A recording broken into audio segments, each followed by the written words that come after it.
보실 성경 말씀은 누가복음 21장 34절로 6절까지입니다. 너희는 스스로 조심하라. 그렇지 않으면 방탕함과 술 취함과 생활의 염려로 마음이 둔하여지고 뜻밖의 그날이 덫과 같이 너희에게 임하리라. 이날은 온 지구상에 거하는 모든 사람에게 임하리라. 이러므로 너희는 장차 올 이 모든 일을 능히 피하고 인자 앞에 서도록 항상 기도하며 깨어 있으라 하시니라. 아멘. 우리 기도 생활을 하는 것은 하나님과의 소통관계, 즉 신앙생활이 살아있기를 원해서 하는 것입니다. 우리 교회에서 이제 충성을 많이 할 것이냐, 기도를 많이 할 것이냐. 우선 충성은 기도도 충성입니다만은 저 몸으로 또 물질로 이렇게 현실적으로 지금 하는 거고, 기도는 뭐 돈이 든다든지 뭐 이런 것이 아니니까. 그래서 어느 것이 더 중요하냐 이렇게 따진다면은 사실은 기도가 더 중요합니다. 충성은 실컷 하고도 뭐 그 충성에 대한 이제 인식이 좀 잘못된 사람들은 충성하다가도 뭐 뒤틀리거나 그런 경우가 있습니다. 그래서 충성이 교회 안에서 참 귀중한 건데 죽도록 충성하라고. 근데 그 충성함이 기도의 내용이 없이 하면 인간적으로 되고 또 자력으로 이제 되는 이런 경우가 발생할 수 있어요. 종말이 되면은 주님께서 어떻게 우리가 믿음을 더 갖춰야 되느냐 하는 문제에 있어서 기도를 꼭 더 많이 하라고 하는 그런 내용의 말씀이 항상 있습니다. 사도들도 그렇게 말해요. 그래서 종말에는 더 기도하라 이런 주제로 말씀을 나누고 합니다. 첫째, 우리 성도들은 종말이 아니라도 그렇습니다만은 기도가 끊기면 영으로 둔해집니다. 사람이 마음이 둔해지면, 그러니까 감각이 둔해지면 무슨 일에든지 이런 효과가 부족해요.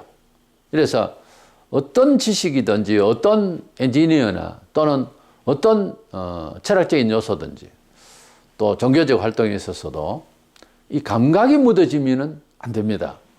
그래서 머리가 좋은 것하고는 좀 다르죠. 그래서 최대한 감각이 살아있어야 일을 해 나갈 수가 있는데, 말세가 되면은 특징적으로 모이기를 패한다 그런 말씀이 나오는데, 모이기를 패한다는 말은 기도가 부족해지다 이 말이죠. 오늘날 보세요. 예배가 오전 예배 한 번 하고는 오후에는 뭐 별 사람이 없습니다. 예배를 그렇게 무시하는데 무슨 기도 생활이 되겠습니까? 새벽 기도를 옛날에 다 나왔어요. 근데 지금 그렇지 않잖아요. 이 오한 바이러스 때문에가 아니라 그만큼 기도를 하지 않습니다. 말세가 되면 기도가 부족해진다 하는 것이죠. 그래서 우리 주님께서는 지성이나 무슨 이런 것을 통해서 예수님을 잘 믿는 교양교육을 무슨 언지를 주셨으면 그렇게 배우겠는데, 그게 아니고 기도가 부족하면 안 된다고 하는 이런 말씀을 하셨어요. 그래서 기독교를 지성화하고 문화화하면은 신앙이 없어져요. 그럴듯하게 인격적 대우를 받고 인격적 사람이 될 수는 있겠죠. 사회 속의 사회 문화의 단체로서. 그때부터 이제 망하는 겁니다. 사람이 인격 따지고 내 존심 따지고 이러면 그때부터 시작해서 은혜가 사그러들어요. 은혜가 없어져. 그리고 그때부터 예상치 않게 악해져요, 사람이. 자신도 모르게 악해집니다. 그래서 하나님 앞에 받은 인간의 실존적인 모습은 죄인이라는 거죠. 이 죄인이 컨트롤되는 것은 절대로 지속은 안 됩니다. 자기도 모르는 새에 악해져요. 이것을 이제 누르고 좋은 인격, 그야말로 좋은 영혼의 사람이 되려면 기도밖에 없어요. 기도는 하나님을 가까이 하는 방법입니다. 그러니까 사람이 하나님을 찾을 때에 인간의 본연의 모습을 찾아요. 하나님을 멀리하면 제 존재를 몰라요. 얼마나 교만해 있고 얼마나 태만하고 못났는지를 모른다니까요. 그러니까 하나님을 많이 알고 제대로 알고 가까이 하고 하나님을 의식이 더 많을수록, 하나님 앞에 두려움이 많을수록 인간의 실존에 대해서, 개인적으로는 자기 자신에 대해서 잘 알아요. 남이 뭔 소리 해도 자기 자신을 자기가 알아요. 하나님을 모르면 자기도 몰라요, 원래. 마태복음 26장 41절에 시험에 들지 않게 깨어 기도하라. 마음에는 원이로되 육신이 약하도다. 시험이 든다는 말은 사도들 보고 하신 말씀이에요. 예수에 대해서 알고 성경을 알아도 시험이 든다고요. 뭘 알면 시험이 안 들고 괜찮을 것 같아도 시험 든다는 말은 세속적이 된다 그런 뜻이죠. 거기에 대해 어떤 사고가 발생하는 거죠. 근데 시험이 든다는 말은 시험이 들 수 있다는 뜻이에요. 알아도. 사도들에게 하신 말씀이에요. 그러니까 뭘 안다고 해서 옛날 기억을 가지고 이걸 가지고서 사는 게 아니에요. 기도는 계속되어지지 않으면 시험에 들어요. 골로새 4장 2절에 기도를 계속하고 기도에 감사함으로 깨어 있어라. 기도하고 하나님 앞에서 신앙생활이 정상이다 이렇게 되는 사람은 공통적으로 감사가 넘쳐요. 억지로 감사를 따라하고 신앙생활을 따로 있는 게 절대 아닙니다. 신앙생활이 정상적으로 돌아가면 사람이 범사에 감사해요. 감사해요. 자꾸 감사해요. 따지고 팽팽하게 해서 1:1 구도가 안 됩니다. 기도가 있고 하나님을 제대로 섬기는 정신세계가 움직이면 항상 낮은 자리에 내려가요. 항상 섬기는 자리에 내려가고 그리고 공의로 가고 그렇습니다. 1:1의 구도가 안 돼요. 항상 종의 자리에서 거룩한 하나님의 뜻을 두려워해요. 그런 사람은 지성이나 사회윤리를 뛰어넘어서 왕이라도 잘못되면 지적해요. 필요할 때는. 그렇게 돼버려요. 그러니까 하나님 제일주의 된다니까요. 사람 인격이랄까 인격체가 완전 다른 세계입니다. 그게 안 되고 사회 믹싱이 잘 되고 사회적으로 잘 이해되고 그건 아니에요. 신앙의 세계는 그런 것을 포함하되 넉넉히 넘어서야 하는 것입니다. 그렇지 않으면 하나님과 동행할 수가 없어요. 없습니다. 하나님을 알고 기독교 문화생활을 해도 정작 하나님이 함께 하시는 삶이 체험이 안 돼요. 이룰 수가 없어요. 그것은 기도하는 목사나 또는 성도들 중에도 기도를 많이 하고 영안이 열려서 보이는 사람에게만 보이지 대다수의 사람이 비슷하게 그렇게 살면 몰라요. 스스로를. 환란이 오고 큰 사건이 터지고 사고가 나면 그제서 눈이 뜨이는 겁니다. 그거 보세요. 그렇게 눈 뜨기 전에 좋은 방법이 기도하는 겁니다. 기도를 많이 해야 돼요. 우리 영혼이 사람답게 사는 것은 기준이 동양과 서양 또 시대마다 다르죠. 또 우리 영혼이 하나님의 사람답게 전제가 하나님의 사람답게 잘 살고자 하면 반드시 기도를 해야 됩니다. 기도하지 않으면은 성경 공부를 하고 신학 박사가 된다고 되는 게 아니에요. 디모데전서 4장 5절 하나님의 말씀과 기도로 거룩하여짐이라. 하나님 말씀은 뭐며 기도는 따로 있느냐? 안 그렇습니다. 기도하면 하나님 말씀의 사람으로 사상화되고 말 자체가 하나님의 성경을 읽듯이 그렇게 삶을 살아가고 말을 하게 되어 있어요.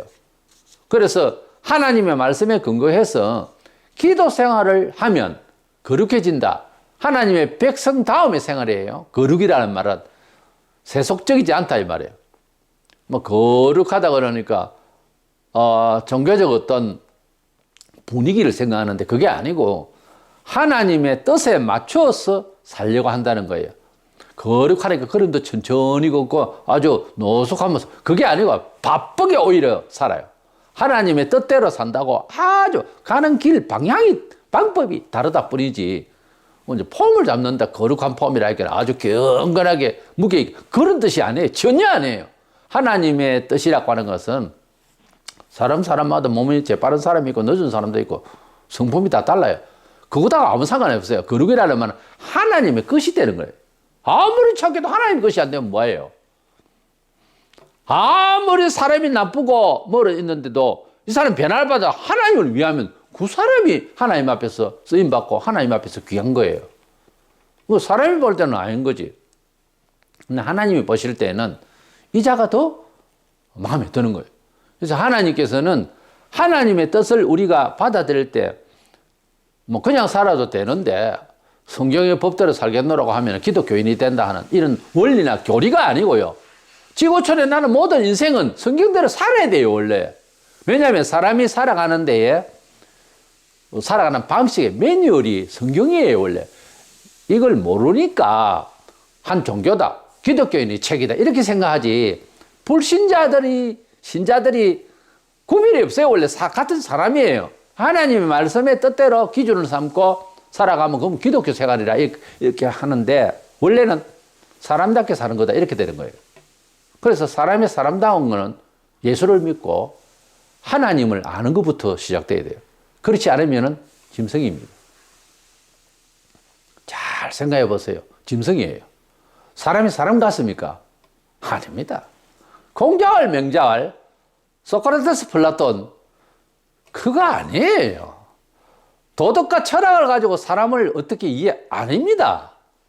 사람 가만히 보면 꼭 짐승이에요. 말하는 짐승. 생각하는 것, 이루어놓은 것, 자랑하는 것, 전쟁하는 것, 자살하는 것, 싸우는 것 이런 거 보면요. 사람 아니에요. 사람은 원래 그렇게 사는 게 아니에요. 사람은 성경에서 말씀하신 주의 뜻대로 살아가는 겁니다. 그게 진짜 제대로 사는 거예요. 환난을 이기고 주님을 맞이할 준비를 위해서 기도 생활이 필요합니다. 말세일수록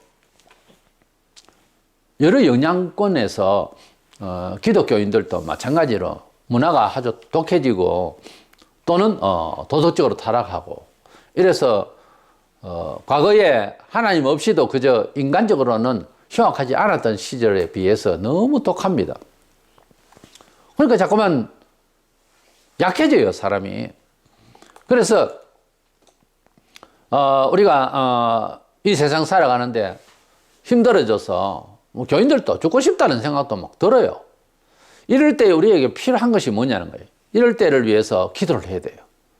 이런 마지막 때 환란기에는 돈을 모으고 무슨 대책을 물리적으로 하는 것은 끝이 없어요. 그런다고 안정감이 생기는 게 아니에요. 굉장히 조심스러운데 이런 때일수록 어찌해야 되냐면은 다시 오실 주님을 생각하는 것이 어떤 이상한 힘의 그 각오가 생기고요. 넉넉히 이길 수 있어요. 사도들이 핍박을 받던 때에 그 네로 황제 때 베드로도 죽고 하는 그런 큰 환란기에 그들에게 다시 오실 주님을 늘 기다렸어요. 그래서 왜냐하면 뭐 살기 너무 힘드니까 그렇게 주님을 오시옵소서 하고 기다렸던 거예요. 근데도 빨리 안 오시거든.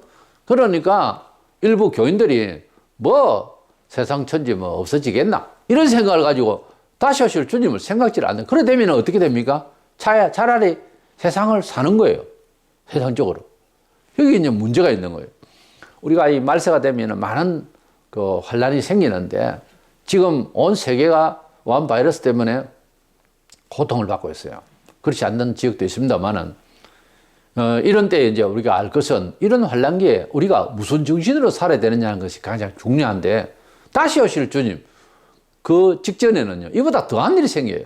3차 대전과 세계를 지배할 적그리스도가 나타나서 신앙생활을 제대로 하기 너무너무 힘들어지는 경제활동도 너무 힘들고 그리고 엄청난 지진과 대자연의 변화와 농사도 하도 못하고 결국은 너무 이제 이 세상에 물건값도 비싸게 되고 힘들어질걸요. 그때 뭐 대책이 없잖아요. 그래 되면 남은 그 훔치는 일도 많아지고 더 타락하고 더 무서운 세상. 그래 그때일수록 우리가 하나님의 신비로운 이런 보호하심을 안 받으면 안 되잖아요. 예. 그러니까 말세일수록 다시 오실 주님 천국을 더 사모하는 마음으로 기도를 더 많이 해야 됩니다. 그래야 하나님이 도와주시지. 좌절을 할 게 아니라 죄와 환난과 어려움이 있을수록 더 기도를 많이 해야 되는 거예요. 그러면은 다시 오실 주님을 기다리는 그 심정이 이상하게 세상을 이기게 하는 힘이 생기게 된다는 사실입니다. 본문 36절에 이러므로 너희는 장차 올 이 모든 일을 능히 피하고 인자 앞에 서도록 항상 기도하며 깨어 있으라 그랬습니다. 이 모든 환난을 피하고 인자 앞에서 피한다니까 이 제자들이 감난산 위에서 종말에 대한 예언을 들을 때에 먼저 묻기를 이스라엘 멸망부터 이제 묻고 동시에 세상 종말에 대한 그런 내용을 이제 함께 묻는 거예요. 그때 주님께서 답을 하실 때에 이스라엘 백성은 육신적으로 구약을 보면은 모두 물질적으로 이런 데 이제 승리와 보호를 받았잖아요. 신약은 예수님께서 오셔서 예수님 자신이 십자가에 못 박혀 죽으시는 것처럼 사도들도 뭐 큰 부자가 되고 이게 아니고 중심이 하나님 나라에 대한 정언을 하다가 다 순교를 하고 이런 식이잖아요. 그 신약과 구약의 차이점은 구약에는 천국이라는 단어가 하나도 안 나와요. 그처럼 같은 하나님이지만은 이제 구원의 완성도는 영생 복락 천국 가는 거니까 구약 백성은 그걸 뭐 기다렸고 메시아를. 그럼 왔는데 그렇게 믿었으면 이제 완전히 회전이 되고 어쩌면 구약 성경도 필요 없을 정도가 돼야 되는데 얘들은 이제 오히려 반박을 했죠, 예수님을. 그래서 타락한 영으로 보니까 예수가 메시아로 안 보이는 거예요. 시시한 나사렛 촌동네 청년으로 보이고 사회문란가로 보이고 막 그렇죠. 그래서 예수님께서 제자들에게 이렇게 천국의 이야기를 하시고 또 영혼의 평강 이런 말씀으로 주로 이제 많이 말씀을 하셨죠. 그리고 주님께서 핍박을 받은 것과 같이 나를 믿는 자는 핍박을 받을 것이라고 이렇게 했지. 내가 하늘 올라가는 것처럼 너희들도 핍박 받을 만하면 다 날아갈 거다. 그렇게 말씀하신 적이 없어요. 그런데 이런 말씀이 뭐냐? 이 모든 일을 능히 피하고 하는 말은 이스라엘 백성들은 서기 70년경에 로마 티토 장군에 의해서 예루살렘에 파괴될 때에 그들의 정신이 깨어 있었던 사람은 나은데 그렇지 못한 사람 상태에서 엄청난 사람들이 죽었어요. 100만 명이 넘는 사람이 불에 타 죽고 그러니까 이스라엘의 멸망 육신적인 보호를 받기 위해서 너희들 미리 깨어 있어야 된다 그런 뜻이고 우리에게는 이 모든 일들을 다 이긴다는 것도 두 가지예요. 싸워서 이기는 거 순교적으로도 이기고 또 피해자도 이기고 보호를 받아서도 이기는데 요한계시록에 보면 12장에서 이스라엘 백성들은 마지막 때 환란기에 적그리스도에게도 피신을 받아요. 근데 13장에 들어가면 기독 성도들은 피신은 안 되고 싸워요. 믿음으로 사상을 지킨다고 말해요. 그러니까 싸워서도 이기고 피해서도 이기는데 피해서 이기는 거는 그거는 보호를 받은 것이지 진정한 승리는 아니죠. 하나님의 그냥 보호지. 그래서 어떤 면에 있어서는 이스라엘 백성들보다 기독 성도들의 그 선교가 더 상이 더 커요. 물론 구약에도 선교를 한 많은 선지자가 있지만 이래서 우리에게는 인자 앞에 서도록 항상 깨어 기도하라 하는 이 말씀을 더 요긴하게 봐야 됩니다. 한 구절에서도. 그래서 능히 피한다니까 휴거로 온 자들은 요한계시록 4장에서 이미 사도 요한이 입신을 해가지고 그야말로 영적으로 천국에 올라가서 천국의 환상과 미래 되어질 일을 이제 듣고 보고 하는 그것을 교회가 다 휴거해버렸다. 대환란절에 휴거한 것이다. 이렇게 이해를 하고 휴거로 온 자들 소위 그렇게 말하는데 그렇지 않습니다. 뒤에 성도들의 이야기가 나오고 있어요. 계시록 13장에 가면은 순교도 많이 해요. 그럼 순교는 뭡니까? 이러면 그거는 이삭 죽기로 순교의 공로로 구원받는 것이다. 조용기 목사는 그렇게 말한다고. 그러면 성경에 순교가 아무나 하느냐? 못한다 돼 있잖아요. 그리고 예수 믿는다고 증거하기 때문에 순교 당하잖아요. 그러면 증거를 뭐로 하죠? 성령이 한다고 그랬어요. 그러니까 휴거로 온 자들은 계시록 4장에서 성령도 하늘 올라가 버리고 교회가 올라갔으니까 다 올라가 버렸다. 그러면 육신적으로 순교를 해서 공로를 구원받는다. 이게 말이 되는 이야기입니까? 말이 되는 이야기예요. 하나님 공평하신데 마세례학교에서 늦게 낳기 때문에 고생을 해서 구원받아요? 요즘 죽으면 괜찮고 앞뒤 안 맞는 이야기예요. 그건 거짓말이에요. 왜냐하면 물질주의의 그런 신앙자들 번영신학자라고 그러죠. 조용기를 뭐 신학자도 아니지만 그런 식으로 믿으려고 하는 사람들은 지금도 어느 교단을 초월해서 잘 먹고 잘 살고 축복받고자 하는 사람들은 물리적이잖아요. 이런 사람들은 휴거하기를 원하겠지. 그게 같이 통한다고요. 그 유대인들은 선민이기 때문에 구별해서 피신을 시켜주겠지만 예수 믿는 사람이 날아가겠다는 사람은 못 날아갑니다. 오히려 내가 날아갈 때 네가 못 날아가. 그러니까 죽고자 하면 살고자 하면 죽는다니까 기독교의 원리는. 그래서 계시록에는 그 전에 다른 성경의 구절에도 없지만은 계시록에는 철저히 성도들이 환난을 통과하게 되어 있어요. 하나님이 주시는 힘으로. 그럼 순교할 때는 순교하고. 그때만 순교합니까? 그전에는 순교 안 했으면 일제 때는 안 했어요. 안 믿는다 하면 그만이었어요. 안 죽이니까. 그리고 해방이 됐습니다. 죽는 것보다 못할 정도로 우울하게 살다가 갔을 겁니다. 안 그러면 그 사람은 예수 믿은 사람 아니지. 예수를 믿은 사람은 약해서 안 믿는다고 할 수 있겠죠. 죽인다고 하니까. 그러나 해방되고 난 뒤에 얼굴을 못 들었다니까, 목사들이. 그리고 그때 태양신에게 절한 사람들, 그 중에 목사들은요, 그 교단적으로 아예 또 했고, 이랬기 때문에 한동안 선교자가 만든 신학 배출된 그런 교단, 말하자면 고신교단이나 인대는요, 설교하러도 오지도 못했어요. 너 그 선조들이 태양신에게 절했다 이래가지고 부끄러워서 오지도 못했어요. 쉬어지도 안 했고, 우리가 하나님의 말씀을 이렇게 배신하는 것은 뭐 여러 형편에 있겠지만은, 특별히 정치적 환란이 있어가지고 그렇게 되어졌을 때는 이건 뭐 막말할 수가 없죠. 딱 칼을 들이대고 딱 보는 눈 앞에서 자식을 죽이려고 하는데, 찌르려고 하는데 안 믿을게요, 이렇게 할 확률이 많죠. 찌르세요. 나도 찌르세요. 이렇게 될 사람이 그렇게 쉽지는 않습니다. 평소에 신앙생활이 자기 중심으로, 그래서 자기 인격이 최고 중요하고 자기 종기성만 찾고 범사에 잘났고 이런 사람 순교 못합니다. 훈련이 그렇게 안 돼 있으면 순교 못해요. 이거는 200% 배신해버립니다. 일단 살고 보자는 거지. 안 됩니다. 이게 의지로 되는 일입니까? 안 돼요. 그냥 죽이면 죽이세요 하지만 눈앞에서 도저히 안 믿는데 안 할 수 없는 상황을 만든다니까요. 교묘하게. 그러면 내 눈앞에서 자식이 죽거나 내 눈앞에서, 그거 힘들잖아요. 누가 그 막말할 수 있어요. 그래서 눈 감고 주님 갑니다. 그것도 그냥 폭 찔러서 죽이든지 총살을 하든지 하면 좋겠는데, 또 사람을 이래 패고 저래 패고 또 기절하면 또 살리가 또 패고 이러면요, 몇 번 그렇게 거듭하면 또 배신할 수도 있어요. 그게 인간이거든요. 그래도 끝까지 갔던 조기철 목사님, 예? 끝까지 손양은 목사님, 이런 분들 보면, 한산동 목사님, 이런 분들 보면요, 참 신앙이 무서워요. 그건 하나님이 힘을 주셔서 가능했다 봅니다.